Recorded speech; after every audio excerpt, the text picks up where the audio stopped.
moi, je vais vous parler un petit peu, de l'inclusion des troubles spécifiques de l'apprentissage, qu'on appelle aussi les 10 et alors, voilà, de quelques points qui vont être intéressants d'un point de vue, pédagogique quand on travaille avec des élèves 10. Donc avant tout, un trouble de l'apprentissage, qu'est-ce que c'est? Il faut savoir que c'est pas quelque chose qui est, une conséquence d'un handicap, que ce soit visuel, moteur, c'est pas un retard mental non plus. Ça vient pas de troubles émotionnels, ça ne vient pas d'un désavantage, que ce soit économique ou culturel.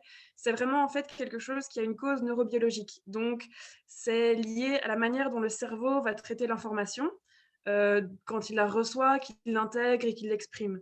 C'est des, troubles, en fait, qui affectent le développement cognitif, de compétences de base qui sont très importantes dans l'apprentissage.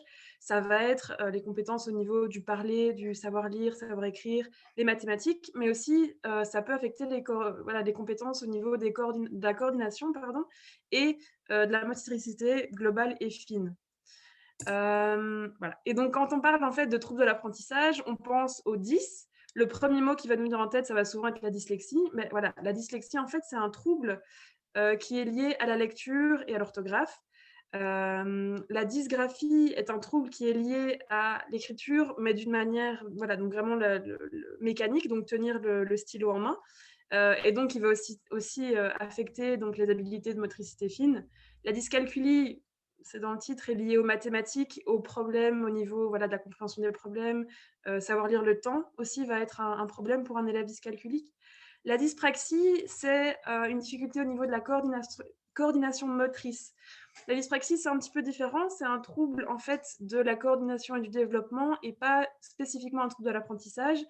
Mais beaucoup des méthodes d'adaptation qu'on va utiliser pour, aider les élèves 10 vont être appliquées aux élèves dyspraxiques aussi.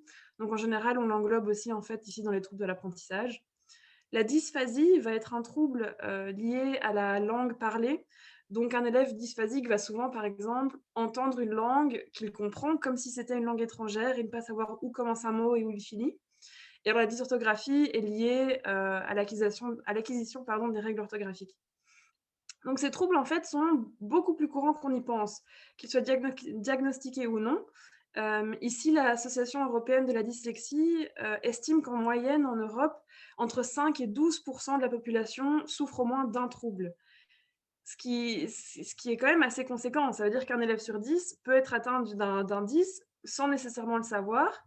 Il faut aussi savoir que ces 10 vont pas affecter l'élève de la même manière. Ça veut dire que 2 élèves dyslexiques ne vont pas avoir les mêmes difficultés. C'est pas des troubles unitaires. Ça veut dire qu'un élève aura parfois plus de difficultés au niveau de la lecture, pendant qu'un autre aura beaucoup plus de difficultés au niveau de l'écriture. Ça peut vraiment varier.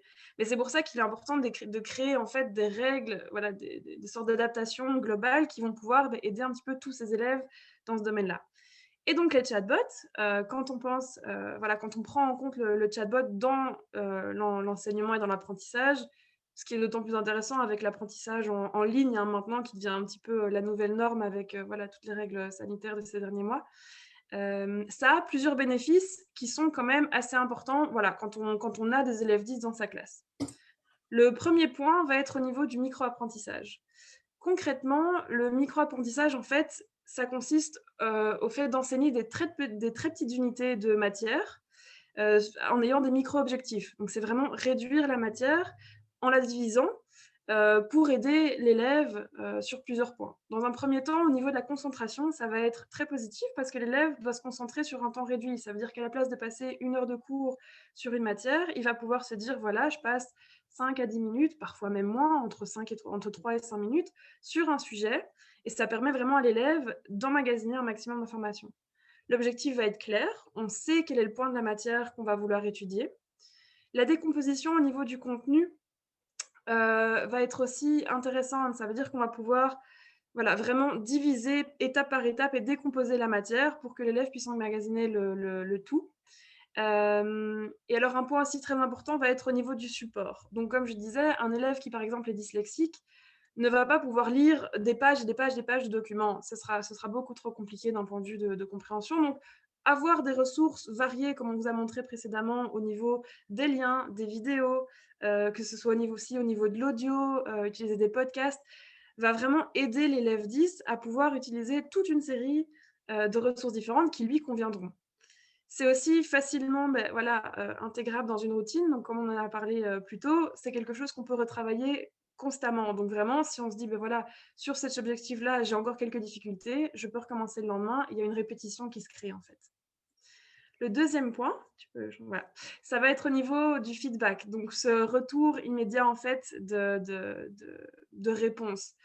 Hem, Avec un chatbot, l'élève reçoit directement la réponse à sa question et aussi la réponse aux exercices sur lesquels il vient de travailler.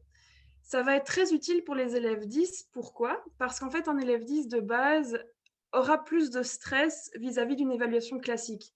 On a étudié un sujet, on se fait interroger, on a une note sur 20 à la fin de la semaine. C'est un moment très stressant pour un élève 10 parce que de base, il sait qu'il a voilà, des problèmes au niveau de la compréhension. Donc, cette idée de pouvoir pratiquer plutôt que d'être évalué va vraiment aider l'élève voilà, d'un point de vue de son apprentissage. La correction est immédiate, le feedback est immédiat. Ça veut dire que si on n'a pas compris, qu'on a fait 0 sur 3 au niveau des questions ou qu'on a raté 2 questions sur 4, qu'est-ce qui a posé problème? Hop, on retourne lire le point de théorie.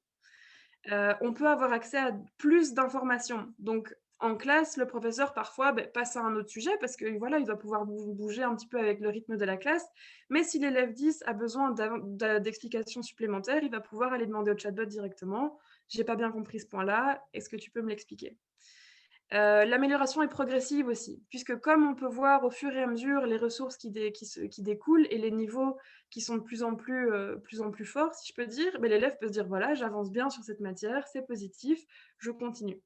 Et alors, d'un point de vue purement, de la matière, ça aide aussi à mémoriser. Donc le fait de pouvoir, voilà, avoir les réponses, avoir les questions, hop, on étudie beaucoup plus facilement que si on devait attendre de pouvoir poser la question à son professeur et recommencer et ainsi de suite. Le point suivant, voilà, c'est au niveau de la personnalité. Donc on l'a aussi déjà un petit peu mentionné, Mathieu en a parlé un petit peu, mais les chatbots qu'on a créés nous en tout cas et qui sont voilà, qu'on utilise en général, sont créés dans une optique d'inclusion. Ça veut dire que la personnalité du chatbot, ne porte pas de jugement sur l'élève. Ce qui va être très important, parce que l'élève 10, non seulement a tendance à être beaucoup plus stressé et anxieux en classe, mais il a aussi peur du jugement de son professeur et de ses camarades de classe parce qu'il n'apprend pas de la même matière, la matière n'est pas emmagasinée de la même manière, à la même vitesse, ce genre de choses. Les chatbots sont encourageants, ils vont dire, et motivants, ils vont dire, «Voilà, c'est pas grave, on recommence cet exercice ensemble» ou bien: «Ah, c'est la mauvaise réponse, c'est dommage, mais attends, j'ai encore d'autres exercices pour toi». Donc voilà, cet aller-retour de bienveillance est vraiment, utile, à l'élève. Le côté informel pardon, du chatbot va aussi, aider l'élève à se sentir plus à l'aise. Ça veut dire qu'à la place de devoir lever la main, dire, «Voilà, excusez-moi, j'ai une question par rapport à tel ou tel point de matière», il peut simplement dire: «Écoute, c'est quoi encore, le present perfect?» ou quelque chose comme ça et voilà, cette interaction est beaucoup plus agréable et de nouveau, ils ont énormément de patience. Ça veut dire qu'un chatbot, on peut lui poser 20 fois la même question. L'élève va alors à ce moment-là, vraiment pouvoir se dire: «OK, si j'ai besoin de recomprendre ce sujet ou bien de réadresser ce point de matière, je vais pouvoir le faire avec mon chatbot tuteur». Le dernier point qu'on va souligner quand on parle, voilà, de l'inclusion, ça va être au niveau de l'autonomie. L'autonomie, c'est très important pour un élève, 10, mais pour, voilà, n'importe quel élève, en général, et ça va en général aider tous les élèves de la classe à se sentir plus inclus. Pourquoi? Parce que avec les interactions dans un chatbot, chacun peut avancer à son propre rythme. Ça veut dire qu'un élève qui a beaucoup plus de facilité au niveau des langues pourra, se dire: «Beh, voilà, moi j'avance un peu plus vite que le reste de ma classe», alors que l'élève qui a plus de difficultés sur un point de matière va se dire: «Bah, moi j'ai besoin d'un peu plus de temps et j'avance à mon rythme». Le prochain point aussi qui est important, c'est au niveau des sujets. Donc, si un élève dyscalculique a besoin de passer plus de temps sur des ressources au niveau des mathématiques, il pourra le faire. Ça veut dire que, il pourra se dire: «Je dois plus me concentrer sur ce sujet parce que mes collègues, eux, ont plus de facilité, mais moi j'en ai besoin». Les fiches de révision qu'on a créées nous dans notre chatbot et qu'en général on va essayer de mettre en place sur les chatbots vont être aussi beaucoup plus inclusives. Pourquoi? Parce que voilà, une infographie comme on vous a montré tout à l'heure par exemple, elle est pensée avec les besoins des élèves 10 en tête. Ça peut paraître idiot, mais on va penser à la police, on va penser à la mise en page, on va penser à la couleur, aux encadrés, tout genre de choses. Ça va être des petits trucs en fait qui sont mis en place pour que l'élève, puisse vraiment, avoir une meilleure compréhension et avoir tous les outils en main pour vraiment bien comprendre le point de matière, à ce niveau-là. Et alors, voilà, automatiquement, avec toutes ces améliorations, on va augmenter ce sentiment, voilà, de motivation. On va améliorer l'estime de soi de l'élève. Pourquoi? Parce qu'il voit son progrès, il se voit de plus en plus autonome avec sa matière, il est moins dépendant de cette relation qu'il peut avoir avec le professeur et donc automatiquement, se sent beaucoup plus à l'aise avec lui-même et avec ses camarades de classe. Donc ces 4 points ici que j'ai mentionnés, c'est vraiment les points importants quand on pense au chatbot et l'inclusion donc dans les classes, et au niveau, voilà, des élèves 10 ou des élèves qui ont plus de difficultés scolaires.